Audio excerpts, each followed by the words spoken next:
Welcome back जी। आप लोग को स्क्रीन सर नजर, आई बैक। मेरी आवाज भी आ रही है? जी यस सर, सर। आ रही। Sir, there is a question regarding biases, जी जी cognitive biases. जी जी, सफदर साहब फरमाइए। Sir, sir, how can we overcome them?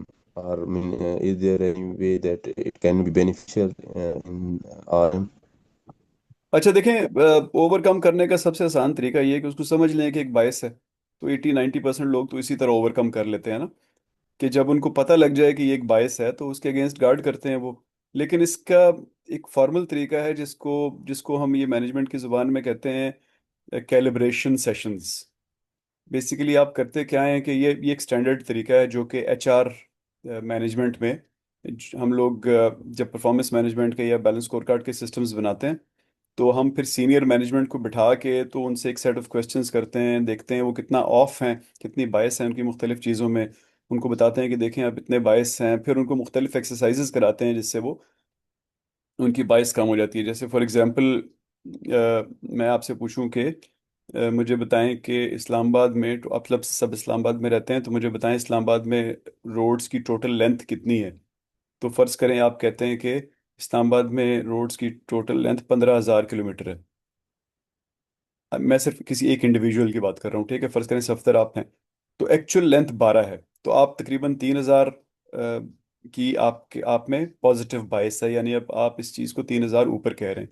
फिर मैं आपसे एक और सवाल करता हूँ, बताएं C-130 का वजन कितना होता है?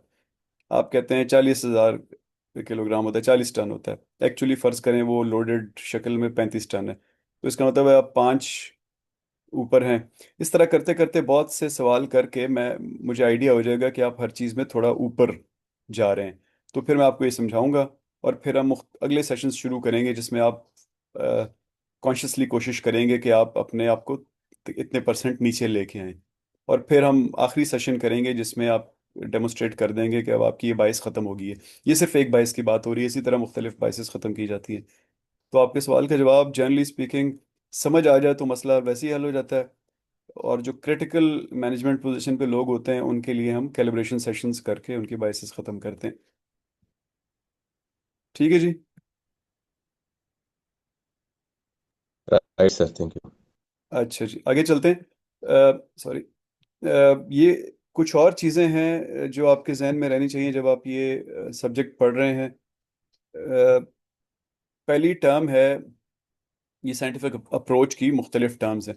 तो पहली टर्म है natural science versus social science.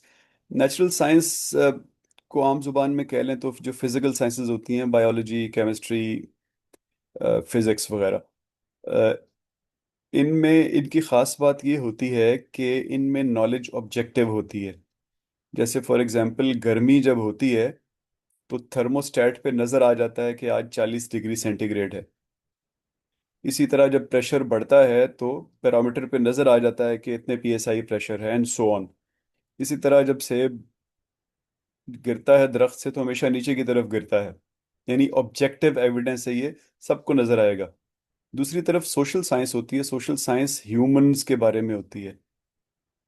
For example temperature की बात की जाए तो सोशल साइंस में क्वेश्चन होगा कि शॉप फ्लोर पे अगर टेम्परेचर 25 से 28 डिग्री हो जाए तो लोगों के मूड पे क्या फर्क पड़ता है। तो पहले देखें बड़ा क्लियर था कि 25 से 28 हो गया फिजिकल साइंस के मुताबिक। सोशल साइंस पे अब ये इंडिविजुअल पे डिपेंड करेगा कि उसने कपड़े क्या पहने हुए हैं, वो सुबह घर से आया तो किस मूड में था, कितना ट्रैवल करके आया, जिस कुर्सी पे बैठा है उसकी कमर में दर्द हो रहा है कि नहीं, उसके हिसाब से वो आपको जवाब देगा। तो जब आप रिसर्च कर रहे होते हैं तो आपने समझना है कि आप नेचुरल साइंस को देख रहे हैं या सोशल साइंस को। नेचुरल साइंस में ऑब्जेक्टिव एविडेंस मिलेगा और सोशल साइंस में कॉन्टेक्सचुअल एविडेंस मिलेगा आपको, और आपने उसी को रिकॉर्ड करना है। तो फिलहाल इसको बड़ी बड़ी बात समझ लें। कोई क्वेश्चन है तो मुझे बताइएगा, वरना हम इसको मजीद डिटेल में आगे पढ़ेंगे जब हम क्वालिटेटिव और क्वांटिटेटिव रिसर्च को अलग अलग पढ़ रहे होंगे। थ्योरी। सर मेरा क्वेश्चन है। जी जी बोलें जी। सर ये जो बाइसनेस होती है इसके लिए जो हम गूगल रिसर्च करते हैं उससे भी हमारी कुछ ना कुछ तो खत्म हो जाती है ना। लाइक जो हमारे किसी चीज के बारे में कोई ख्यालात होते हैं वो वो हमारे ठीक नहीं होते। लाइक हाँ कोई बिल्कुल हो बीमारी होती सकता है है ना। समझते हैं वो। देखिए ऐसा हो सकता जी है, जी। ये डिपेंड करता है ना आपने शुरू कहाँ से किया था ना। तो वैसे जी तो गूगल बिल्कुल रिलायबल सोर्स नहीं है रिसर्च का। लेकिन अगर आपका स्टार्टिंग पॉइंट गूगल से भी नीचे है तो फिर जाहिर है गूगल आपकी हेल्प करके आपको थोड़ा सा ऊपर ले जाएगा। लेकिन for the purpose of research Google कोई रिलायबल सोर्स नहीं है। ठीक है जी। चैट जी चैट जीपीटी भी नहीं है। जो रिलायबल सोर्सेज हैं वो पब्लिश्ड जर्नल्स के पेपर होते हैं for the purpose of research. लेकिन कोई आपको एक बात बिल्कुल नहीं पता, फिर आप जरूर गूगल से पूछ लें ताकि आपको स्टार्टिंग पॉइंट अच्छा मिल जाए।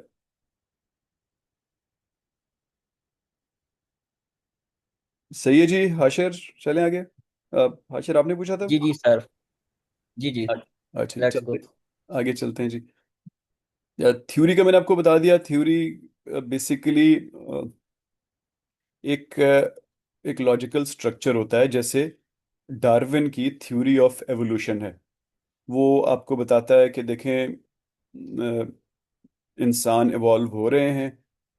आप मोबाइल को और कंप्यूटर को देखते रहें तो आपकी गर्दन में एक नई हड्डी निकल आती है जिसको स्पॉन्डिलाइटिस कहते हैं।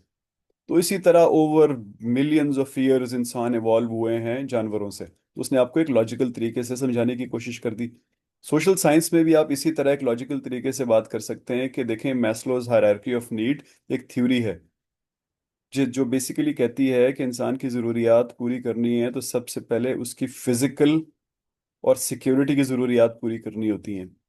फिर उसके बाद आप उसको कोई पैसे की या रिलेशनशिप्स की या सेल्फ एक्चुअलाइजेशन की बात कर सकते हैं। अगर आपने उसके सर पे पिस्तौल रखा होगा और उसको कहेंगे तुम्हें 2 घंटे बाद अच्छा खाना मिलेगा, तो वो कहेगा नहीं माई बाप, खाना मुझे नहीं चाहिए, पिस्तौल हटा दें। या 10,000 रुपए मिलेंगे, वो कहेगा नहीं पहले मुझे गोली मारने वाली थ्रेट से बाहर निकालो, पैसों की बात मैं बाद में करूंगा। तो ये एक थ्योरी है, ये बेसिकली थ्योरीज हैं जो एक लॉजिकल तरीके से आपके सामने पेश की जाती हैं। अगली चीज़ है डेटा। तो फिर आप करते क्या है कि थ्योरी की बेसिस पे डेटा इकट्ठा करते हैं और ये देखते हैं कि थ्योरी वाकई ठीक है कि नहीं। इनका एक रिवर्स रिलेशनशिप भी होता है कि डेटा या थ्योरी को कंफर्म कर देता है या रिजेक्ट कर देता है। अगली चीज़ है एम्पिरिसिज्म। एम्पिरिसिज्म का आइडिया ये है कि ये कहना कि जब आप देसी घी खाते हैं तो आप ताकतवर हो जाते हैं। मैं इस बात को नहीं मानूंगा। लेकिन मैं इस बात को मान लूंगा कि मैंने 100 लोगों को 10-10 ग्राम देसी घी खिलाया। वो देसी एक एक महीने तक वो देसी घी खाने से पहले 10 किलो वजन उठाते थे। इतने अरसा 10-10 ग्राम देसी घी खाने के बाद अब वो 12 किलो उठाते हैं। तो अब मैं आपकी बात मान गया हूँ कि देसी घी खाने से लोग ताकतवर हो जाते हैं। तो इसको कहते हैं एम्पेरिसिज्म, कि एम्पेरिकल एविडेंस आएगा तो मैं आपकी बात मान लूंगा, सिर्फ क्लेम से आपकी बात नहीं मानूंगा। अगली चीज है एनलाइटनमेंट और इस्लामिक रिसर्च। ये दो कह लें कि दो एराज थी बेसिकली।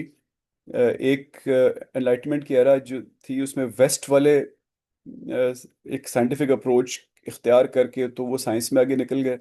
और उससे कुछ पहले इस्लामिक रिसर्च का टाइम था। ये समझ लें कि ईयर 1000 से लेके 1400 तक तकरीबन इस्लामिक टाइम था, और 1400 से लेके अभी तक वेस्ट वालों का टाइम चल रहा है। तो इस्लामिक रिसर्च में जैसे फॉर एग्जांपल अलजबरा और ज्योमेट्री में बहुत रिसर्च हुई। अल हिकमा पे, जो बगदाद की एक सिटी ऑफ नॉलेज कह लें उसको, इस तरह किसी चीज़ थी।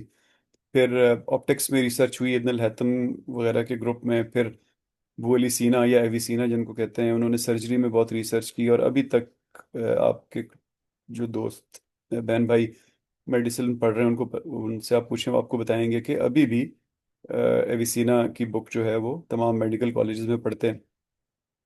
इसी तरह जलीबी एक वो थे टर्किश टर्किश साइंटिस्ट, उनको कहें कि ना कहें, किसी किसी हद तक साइंटिस्ट थे। उन्होंने पहला एयरक्राफ्ट बनाया था। ये राइट ब्रदर्स ने तो 1900s में बनाया था, उन्होंने 1600s के आखिर में बनाया था। इसी तरह अलबेरूनी जो कि जिन्होंने पूरी दुनिया में जियोलॉजी में बहुत रिसर्च की, पाकिस्तान में भी आके उन्होंने ये झेलम के करीब उनकी एक ऑब्जर्वेटरी बड़ी मशहूर है कि वहाँ से उन्होंने अर्थ का कर्वेचर और अर्थ का रेडियस नापा था। तो और भी इस तरह इस्लामिक रिसर्च बहुत से एरियाज में बड़ी अच्छी रिसर्च रही जब तक हम साइंटिफिक प्रिंसिपल्स पे चलते रहे। फिर उसके बाद वेस्ट ने टेक ओवर कर ली ये सारी चीज़ें। तो आप देखें कि आजकल हमें जितनी भी तरक्की नज़र आ रही है, जैसे एक तरफ आज बिल्कुल आजकल की बात करें तो आईटी और एआई की बात है। उससे थोड़ा सा पीछे जाएं तो कंप्यूटर्स आए, उससे थोड़ा सा पीछे जाएं तो मुख्तलिफ किस्म के इंजन्स आए, उससे थोड़ा सा पीछे जाएं तो उस उसके थोड़ा बाद में ऑटोमोबाइल्स आ गई और एयरक्राफ्ट वगैरह आ गए। तो इस तरह आजकल एनलाइटनमेंट का एक एक्सटेंडेड दौर चल रहा है। तो ये चीज़ आपके जहन में रहनी चाहिए कि दुनिया ने नॉलेज बिल्ड की है मुख्तलिफ स्टेप्स से आगे जाके। इससे भी शायद हमें कहीं डिस्कशन करते हुए हम आज देखेंगे कि नंबर्स कैसे डेवलप हुए हैं। तो वो भी ऐसा ही था कि पहले रोमन्स के जो नंबर्स होते थे वो बड़े मुश्किल, उनमें कैलकुलेशंस करनी होती थी। जैसे एक्स 10 होता था ना, 100 जो है वो एक्स के बाद एक आध नंबर और लग जाता था। तो उनको आपस में जमा तफरीक करना बहुत मुश्किल था, यानी 47 में से 13 निकालें तो रोमन तरीके से लिटरली इम्पॉसिबल था कि जवाब क्या आएगा। तो उसके बाद जब अरब न्यूमरल्स आए तो वो बहुत आसान हो गया, 47 में से 13 माइनस करना बड़ा आसान हो गया। इसी तरह फिर वो they lent themselves naturally to computing, ये कंप्यूटर्स में वो रेडिली शिफ्ट हो गए। अरब न्यूमरल्स पे जो इंडियन न्यूमरल्स आए, यानी ज़ीरो जब ऐड हुआ उसमें, तो उसने और कंटिन्यूस डेटा एनालाइज करने की बहुत ज़बरदस्त स्ट्रेंथ दे दी दुनिया को। और आज हम काफ़ी आगे गए हुए हैं। तो इस तरह इन चीज़ों को हम देखते रहेंगे कि साइंटिफिक अप्रोच कैसे आहिस्ता आहिस्ता डेवलप हुई। जब हमारे पास टूल्स आने शुरू हुए तो और ज़्यादा हम आगे निकल गए इसमें। ये कुछ साइंटिफिक कम्युनिटी के नॉर्म्स हैं, ये हमेशा आपके जहन में रहने चाहिए जब आप रिसर्च कर रहे हो। पहला नॉर्म है यूनिवर्सलिज्म। यूनिवर्सलिज्म का मतलब है कि जब आपके सामने साइंटिफिक नॉलेज आती है तो उसको आपने उसके एविडेंस पे देखना है, उसकी क्वालिटी पे देखना है। ये नहीं देखना कि ये कहाँ से आई है, ये अफ्रीका से आई है या अमेरिका से आई है या इंडिया से आई है या पाकिस्तान से या जहाँ से भी। आपने देखना है कि क्वालिटी और एविडेंस क्या है। अब ये प्रैक्टिकली इसमें बहुत सारे कैवियट्स हैं, मुश्किलात हैं, क्योंकि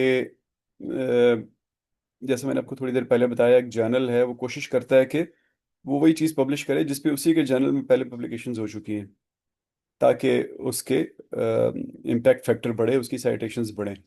इसी तरह फ़र्ज़ करें आप डेटा फज करने की कोशिश करते हैं और उनको पता लगता है कि आप पाकिस्तानी है या इंडियन है, दो तीन चार पाँच छः बार करते हैं तो वो फिर आइंदा भी पाकिस्तानी और इंडियंस के पेपर्स को रिजेक्ट करते रहेंगे, क्योंकि ये लोग तो डेटा फज करते हैं।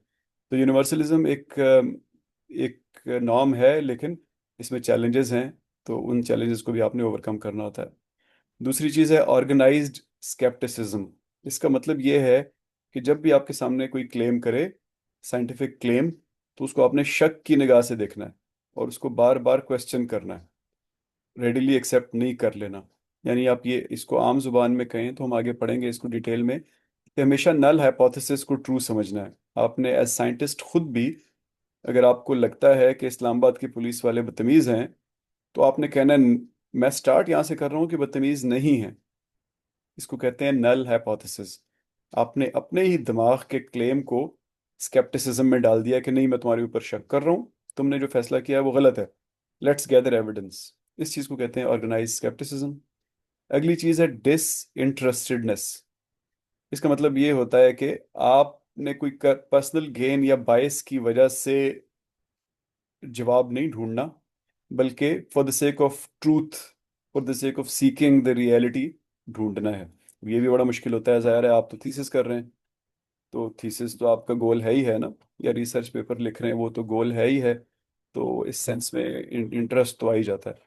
तो लेकिन उसके अंदर आप ये ज़रूर कर सकते हैं कि जब एविडेंस सीकिंग कर रहे हो, जब डेटा इकट्ठा कर रहे हो, तो डिसइंटरेस्टेडनेस शो करें। डेटा जिस तरफ भी लेके जा रहा है आप उसी तरफ जाएं। इसीलिए साइंस में, जर्नल्स में, it is perfectly all right अगर आपकी थ्योरी गलत साबित हो जाती है, उसको भी उतना ही अच्छा पेपर समझा जाता है जितना उसको समझा जाता है जिसकी थ्योरी प्रूव हो जाती है। जैसे फॉर एग्जांपल आपको लगा कि आप क्वांटम क्वाड्स को यूज़ करते हुए क्वांटम डिटेक्शन करेंगे तो आपको एनॉमलीज नज़र आ जाएंगी, सी के ऊपर के नीचे से कोई सबमरीन गुजर रही है। आप उस पर एक्सपेरिमेंट करें, अगर प्रूव होता है कि आपने सबमरीन पकड़ ली, वो भी उतना ही अच्छा पेपर है कंपेयर टू अगर आपने प्रूव कर दिया कि नहीं मैं नहीं पकड़ पा रहा, क्योंकि आपने प्रूव कर दिया कि क्वार्ट्स ये डिटेक्शन नहीं कर सकता। दूसरी तरफ आपने प्रूव कर दिया कि क्वार्ट्स ये डिटेक्शन कर सकता है। दोनों नॉलेज बहुत इंपॉर्टेंट है साइंटिफिक कम्युनिटी के लिए और वो वहां से फिर आगे लेके जाएंगे। तो डिसइंटरेस्टेडनेस को हमेशा जहन में रखें। फिर है कम्युनलिज्म। कम्युनलिज्म का मतलब है कि जब भी आपके पास नॉलेज आए तो उसको शेयर करें और उससे, जैसा मैंने आपको बताया, शेयर करने के मुख्तलिफ तरीके होते हैं, थीसिस, पेपर वगैरह। वो इसलिए हम शेयर करते हैं ताकि लोग उसके ऊपर फिर बिल्ड करें और ओवरऑल ह्यूमन नॉलेज आगे जा सके। और आखिरी चीज़ है ऑनेस्टी।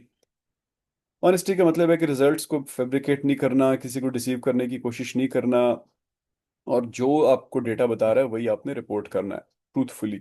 अब इसमें भी जैसा ऊपर हर एक में मुश्किलात हैं, तो इसमें भी मुश्किलात होती हैं। जैसे फॉर एग्जांपल, एक मेडिकल की दवाइयाँ बनाने की कंपनी है, और वही आपको स्टडी के लिए स्पॉन्सर कर रही है कि देखें कि मेरी दवाई जुकाम ठीक करती है कि नहीं। तो अगर आप उनको बता देंगे कि तुम्हारी दवाई जुकाम ठीक नहीं करती, फिर वो अगली बार आपको स्पॉन्सर नहीं करेंगे। तो ऑनेस्टी जो है मुश्किल है, लेकिन साइंटिफिक अप्रोच कहती है कि आपकी एक नॉर्म होनी चाहिए ऑनेस्टी, और आप रियलिटी को ही डिपेक्ट करें irrespective of any personal gain, और किसी चीज़ को पर्सनल गेन की वजह से फैब्रिकेट नहीं करना है। अगली चीज़ जो आपने जहन में रखनी है, 2-3 स्लाइड्स रह गई हमारी, वो ये है कि इस तस्वीर को अगर आप देखें तो सबसे पहले ये सेंटर में जो बड़ा सारा वाई बना हुआ है, ये आप लोगों का आउटकम ऑफ कंसर्न है किसी भी रिसर्च में। जैसे मैं कह रहा हूँ कि मेरे घुटने में दर्द हो रहा है, आउटकम ऑफ कंसर्न है घुसना घुटना, और मैंने फैसला करना है कि मैं दवाई खाऊं या ना खाऊं। इसको क्या क्या चीज़ें इफेक्ट कर रही हैं, ये लेफ्ट साइड पे बहुत सारे एक्स बने हुए हैं। तो एक एक्स है कि मैं रात को मैंने रनिंग कितने की। दूसरा एक्स है कि मैं जो एक्सरसाइज कर रहा था तो मैंने अपर और लोअर लेग्स की एक्सरसाइज कितनी की। तीसरा एक्स ये है कि मैं देसी घी कितना खा रहा हूँ, एंड सो ऑन। बहुत सारे फैक्टर्स हैं जिसकी वजह से मेरे घुटने में दर्द हो रहा है। तो मैं अब इसमें लेफ्ट साइड्स पे देखें तो दो चीज़ें भी आ गई हैं, एक आपकी बायसेस और आपकी कॉग्निटिव लिमिटेशंस। आप हो सकता है कि नेचुरली बायस्ड हों रनिंग में, खास तरह से रनिंग करते हुए। इसमें इंडिविजुअल की बाइस भी हो सकती है और ग्रुप्स की बाइसेस भी हो सकती हैं। आपकी मेरी हो सकता है कोई कॉग्निटिव लिमिटेशन हो जो मुझे कहती हो कि नहीं, ये काम तो इसी तरीके से होता है। इसी तरह फिर आप ऊपर देखें, ऊपर लिखा है ऑर्गेनाइजेशनल स्ट्रेटजी। अब मैं फर्ज करें एक पुलिस फोर्स का जवान हूँ, और पुलिस फोर्स ने मुझे एक पर्टिकुलर काम पे लगाया हुआ है कि मैंने रोज जाके फलानी जगह पे ड्यूटी देनी है। तो अब वो भी इन्फ्लुएंस कर रही है मेरे इस फैसले को कि मैं गोली खाऊं या ना खाऊं। घुटने के दर्द के लिए तो मुझे खानी पड़ेगी। अगर मैं पुलिस फोर्स में ना होता, मैं कहता खैर है, आज नहीं खाता, कल ठीक हो जाएगा। तो जब मैं अपना फैसला करूंगा तो देखें नीचे की तरफ एक एरो जा रहा है जिसमें इंटेंडेड और अनइंटेंडेड कॉन्सिक्वेंसेज आ जाएंगे, रिस्क आ जाएंगे। यानी गोली खाने से मेरा दर्द तो ठीक हो जाएगा, लेकिन अनइंटेंडेड कॉन्सिक्वेंस ये होगा कि मेरे गुर्दे में आहिस्ता आहिस्ता पथरियां बननी शुरू हो जाएंगी, या गोली खाने से कोई और साइड इफेक्ट आना शुरू हो जाएगा। तो जब भी आप साइंटिफिक बेसिस पे कोई डिसीजन कर रहे होते हैं, आपने जहन में रखना है कि उसमें आपकी बाइसेस और कॉग्निटिव लिमिटेशंस भी आ रही होती हैं, एक ओवरऑल स्ट्रेटजी भी चल रही होती है जिसके तहत इन्फ्लुएंस होना है अपने डिसीजन ने, और आपके डिसीजन के कोई इंटेंडेड और अनइंटेंडेड कॉन्सिक्वेंसेस भी होते हैं। इसको हम इंशाल्लाह आखिर में जब हमारा कोर्स ख़त्म होने वाला होगा तो डिटेल में पढ़ेंगे कि इन चीज़ों की क्या इम्प्लीकेशंस होती हैं। लेकिन ये पिक्चर आपके जहन में रहनी चाहिए कि सिर्फ एक्स और वाई नहीं होते, सिर्फ खाऊंगा तो बड़ा होऊंगा नहीं होता, बल्कि एक स्ट्रेटजी भी चल रही होती है, बाइसेस, लिमिटेशंस और अनइंटेंडेड कॉन्सिक्वेंसेस भी चल रहे होते हैं। ये एक छोटी सी एक डेमोन्स्ट्रेशन कह लें है हमारा आखिरी टॉपिक, कि आपको ज़्यादा इन्फॉर्मेशन मिलती है तो क्या आपकी जजमेंट बेहतर हो जाती है, आप अच्छे डिसीजन कर सकते हैं कि नहीं, ये सवाल है। कि ज़्यादा इन्फॉर्मेशन मिली तो क्या मैं अच्छे फैसले करना शुरू कर दूंगा। तो इसमें बेसिकली दो नेचर के आपके पास अप्रोचेज होती हैं। आप लोगों को मेरी आवाज़ आ रही है जी? Yes yes sir, sir. आ रही है सर। अच्छा, थैंक यू जी। तो आपके पास दो किस्म की अप्रोचेज होती हैं। आ रही एक को हम कहते हैं एनालिसिस और एक को कहते हैं इंट्यूशन। एनालिसिस इस चीज़ को कहते हैं कि आप स्टेप बाय स्टेप एक लॉजिकली डिफेंडेबल प्रोसेस के तहत किसी डेटा को एनालाइज करते हैं। और इंट्यूशन ये होता है कि आपके सामने डेटा आता है और ज़्यादा यानी आप एक, आपका दिमाग तो शायद प्रोसेस फॉलो करता हो, लेकिन डिफेंडेबल नहीं है। आप दूसरे को समझाएंगे, दूसरा कहेगा नहीं यार ये तुम क्या कह रहे हो, लेकिन आप रिजल्ट सही निकाल लेते हैं। जैसे आप देखते हैं ना टीवी पे बहुत सारे कोई गुरुज बैठे होते हैं, वो क्या नाम है उसका, कुतब समथिंग, बिलाल कुतब टीवी पे बैठा होता है। तो उसको फोन आता है और वो खातून कहती है कि बिलाल भाई, मुझे ना गुस्सा बहुत आता है, तो मैं बहुत लोगों से लड़ाई करना शुरू कर देती हूँ। तो वो बिलाल उसको आगे से कहेगा अच्छा हाँ नहीं बेटा देखो तुम जो ना तुम अपने शौहर से मत लड़ा करो, ये कह के वो फोन बंद कर देता है। तो वो खातून कहती है यार क्या जबरदस्त बात कर दी इसने ना, देखो यही वजह है जिसकी वजह से मुझे गुस्सा आता है, मैं उससे आइंदा नहीं लड़ूंगी। इसको कहते हैं इंट्यूशन। कि उसने कोई 25-30 हज़ार कॉलें ली हुई हैं, उसको पता है कि ये इस खातून के सारे मसले इसके गुस्सा आने की वजह से हैं। या कोई आप फर्ज करें उसको फ़ोन करते हैं, आप कहते हैं बिलाल भाई मेरे दफ्तर में तरक्की नहीं हो रही, मैंने बहुत कोशिश की है लेकिन मेरी प्रमोशन नहीं हो रही है। वो आगे से कहेगा यार तुम देखो तुमने ना, तुम ऐसा करो कि कोर्सेज करना शुरू कर दो और अपने लोगों के साथ ताल्लुकात ठीक करने की कोशिश करो, लोगों से लड़ा मत करो, और फ़ोन बंद। आप कहेंगे यार इसको कैसे पता चला कि मैंने इतने अरसे से कोर्सेज नहीं किए और लोगों से लड़ता रहता हूँ। तो उसकी वजह ये है कि प्रोबेबली वो 30-40 हज़ार आप जैसे लोगों से मिल चुका है और उन कॉलों पे उनसे डिटेल में बात कर चुका है। इस चीज़ को कहते हैं इंट्यूशन। यानी वो आपके आगे आके आपको डिफेंड नहीं कर सकता आपके उसने किस तरीके से आपको ये जवाब दिया, लेकिन समहाउ वो ठीक जवाब दे देता है।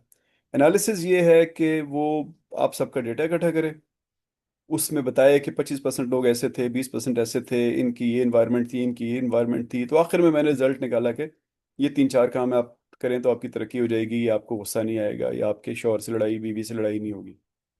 तो ये दो अलग अलग अप्रोचेज हैं टूवर्ड्स डिसीजन मेकिंग। अब दोनों के अपने फायदे हैं। जो एनालिसिस है वो बेसिकली आप देखें तो ये लॉजिकली कोहेरेंट है। यानी आप प्रोबेबिलिस्टिक तरीके से बता सकते हैं कि मैंने इतने परसेंट लोगों का ये एनालिसिस किया।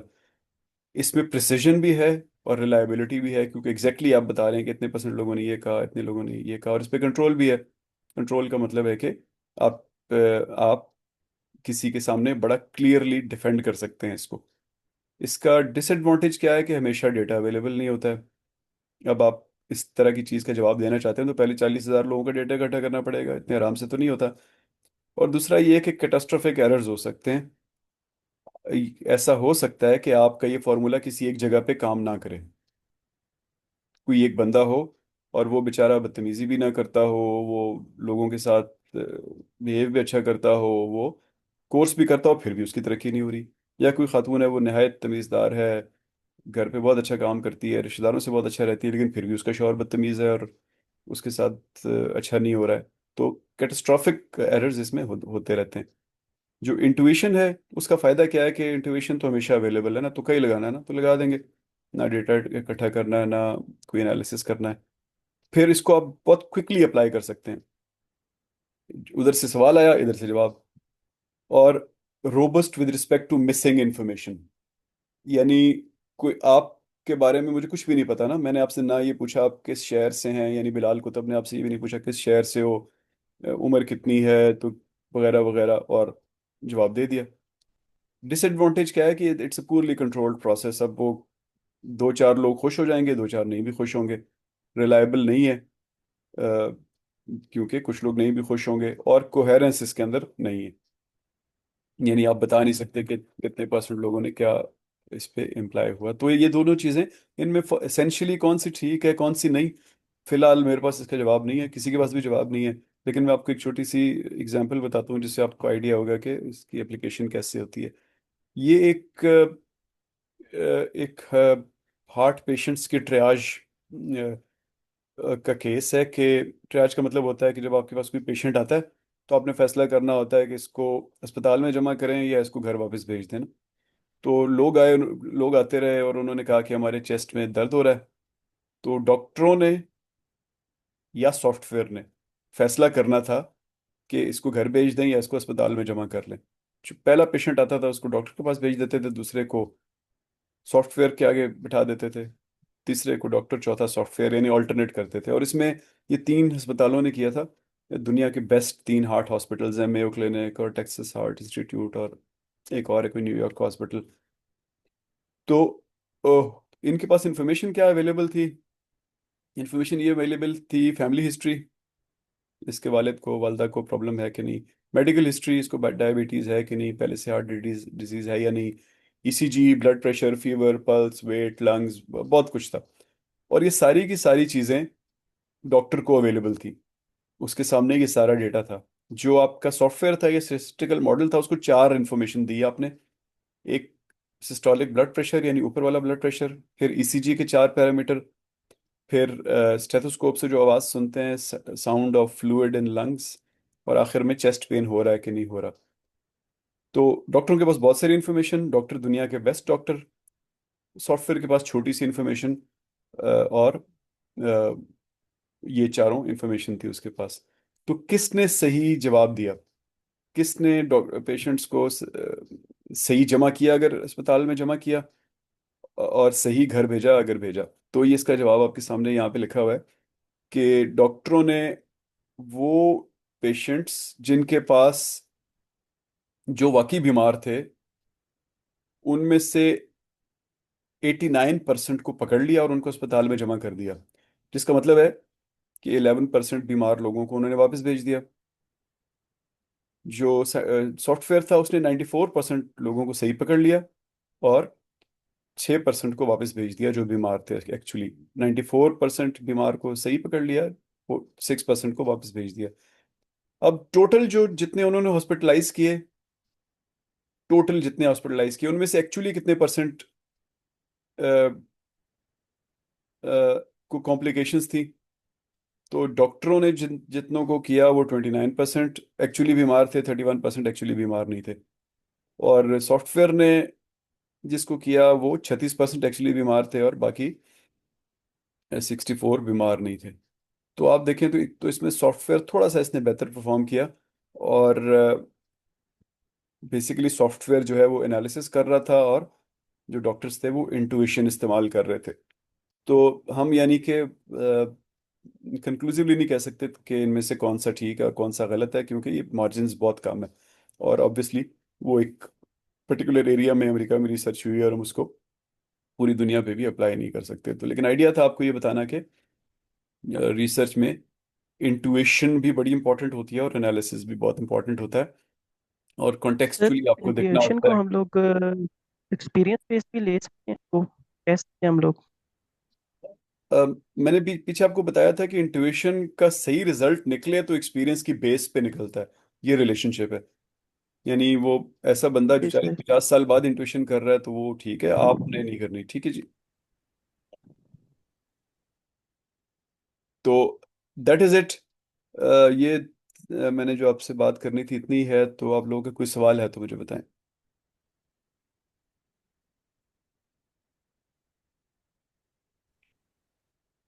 No sir. जी जी, आपका आपका नाम क्या है? आपका HP लिखा हुआ आ रहा है। उसामा इकबाल। जी उसामा, ठीक है, शुक्रिया जी।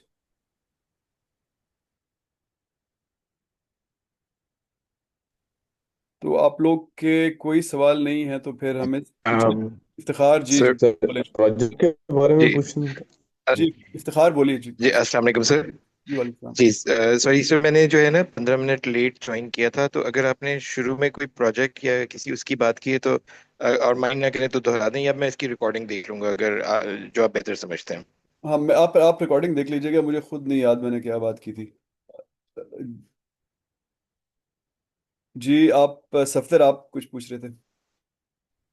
जी जी सर, मैं ये पूछ रहा था प्रोजेक्ट जो है टोटल थ्योरी बेस ही होगा, जो आप कह रहे थे कि भाई को दिया जाएगा इस सेमेस्टर के अंदर। अच्छा देखिए, ये जो प्रोजेक्ट या पेपर है ना, मिनी पेपर, इस पे अपने क्वेश्चंस को आप थोड़ा सा होल्ड कर लें, क्योंकि हम इस पे ना बहुत बात करेंगे, हर हर सेशन में जी जी बात करेंगे, और ये ज़्यादातर मार्क्स भी इसी के ही हैं। तो ये हमेशा हमारे फोकस में रहेगा। अभी से मैं आपको बताऊंगा तो आपकी ठीक है। कन्फ्यूजन में मजीद इजाफा ही होगा, लेकिन हम स्टेप वाइज चलते जाएंगे तो आपको लॉजिकली सारी बातें समझ आती जाएंगी। Right sir. उसामा, आप कुछ पूछ रहे थे? नो सर, आप क्लियर कर दीजिए। ठीक है, ठीक है। थैंक यू जी, थैंक यू एवरीबॉडी। इंशाल्लाह आप लोग इस वीडियो को देख लीजिएगा मज़ीद, और आपके कोई सवाल हुए इसके कंटेंट के बारे में, तो जी अगली दफ़ा जो हमारा Q&A सेशन होगा उस पर हम बात करेंगे। जी Iftikhar. Sir, thank you very much and I want to wish you a happy thank you teacher sir. Day also. बहुत शुक्रिया जी, बहुत शुक्रिया, जज़ाकल्लाह जी। हाफिज सर। अल्लाह हाफिज जी। ओके सर, अल्लाह हाफिज। अल्लाह हाफिज जी। अल्लाह हाफिज एवरीबॉडी।